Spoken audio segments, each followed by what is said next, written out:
สบายดีจ้าพี่น้องมาเริ่มมากินยำน้ำกันจ้ายำมาม่าจ้าว้าสีสันจัดจ้านน่ารับประทานมากเลยมาเริ่มข้าวเที่ยงเน้นยำมื้อนี้เน้นผักกับเส้น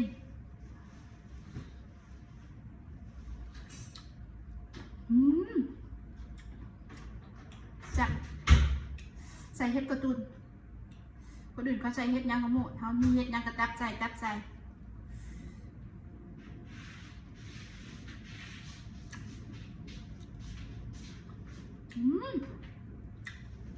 เลยถูกใจเต้เลยอ่ะไม่ค่อยเผ็ดจริงเพราะมันมีแต่พริกเขียวป้าจ้ะ